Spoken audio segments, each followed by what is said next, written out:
Seorang wanita yang sempat dinyatakan hilang di Bandara Kuala Namu, Sumatera Utara akhirnya ditemukan tewas di bawah lift bandara. Ditjen Perhubungan Udara selanjutnya memberikan surat teguran kepada manajemen Bandara Kuala Namu. Aisyah Sinta Dewi Hasibuan sebelumnya dinyatakan hilang sejak 24 April lalu. Dikutip dari cnnindonesia.com, saat hendak menuju lantai yang diinginkan, wanita 38 tahun ini diduga tidak sadar jika pintu lift ada dua, di mana yang ada di belakang Aisyah yang terbuka, sedangkan pintu lift yang berada tepat di depannya justru tertutup. Aisyah panik sembari menelpon seseorang. Saat pintu lift di depannya terbuka, ia langsung melangkah, padahal posisi lift belum berada di lantai yang semestinya.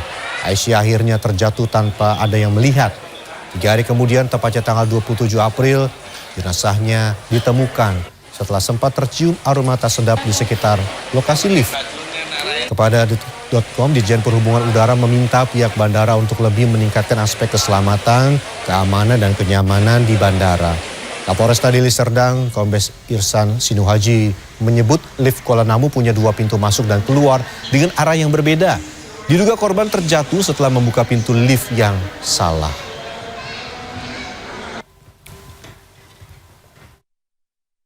Tidak tahuannya, karena ini kan liftnya ada 2 pintu.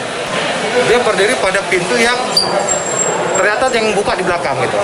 Kedatangan internasional ada mencium bau yang kurang sedap, sehingga pihak bandara bersama operator mengecek.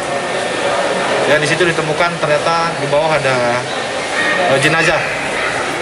Kita ke informasi dari sejumlah daerah di tanah air. Sebuah minibus menabrak 3 mobil hingga naik ke trotoar di area penjemputan Terminal 2 Bandara Soekarno-Hatta, Tangerang, Banten, Minggu siang. Usai menabrak, mobil tersangkut di pagar pembatas area tunggu penjemputan. Kamera warga merekam momen setelah sebuah minibus kehilangan kendali dan menabrak 3 mobil di depannya di Terminal 2 Bandara Soekarno-Hatta, Tangerang, Banten pada Minggu siang. Peristiwa berawal saat mobil minibus berwarna hitam datang dari arah pintu masuk, namun saat akan menuju lobi penjemputan, sopir kehilangan kendali sehingga menabrak 3 mobil di depannya dan menabrak 2 orang penumpang yang berdiri di sekitar lokasi.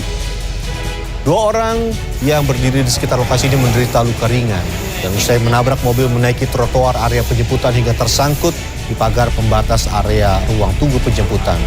Satuan Lalu Lintas Polres Kota Bandara kemudian mengevakuasi mobil dan memasang garis polisi. Selanjutnya, Divisi Siber Bareskrim Polri menangkap peneliti Badan Riset dan Inovasi Nasional BRIN, Andri Pangerang Hasanuddin, terkait komentar dihalalkan darah Muhammadiyah di Jombang, Jawa Timur.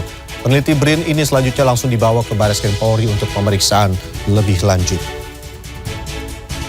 Andi Pangerang ditangkap terkait komentarnya yang mengancam akan membunuh warga Muhammadiyah beberapa waktu lalu.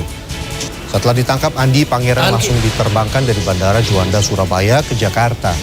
Saat tiba di Bareskrim Polri pada Minggu malam, Andi Pangerang yang mengenakan batik, topi, dan dengan tangan terikat hanya tertunduk saat digiring petugas memasuki gedung. 17.15 berangkat.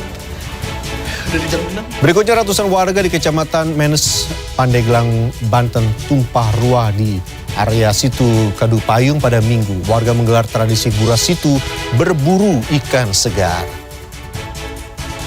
Ratusan warga di Kecamatan Menes, Kabupaten Pandeglang, Banten menggelar tradisi Gura Situ atau aksi bersih situ memasuki bulan Syawal. Di lokasi Situ Kadupayung, Kecamatan Menes pada Minggu pagi, warga ramai-ramai turun ke area situ berburu ikan sejak pagi hingga sore hari.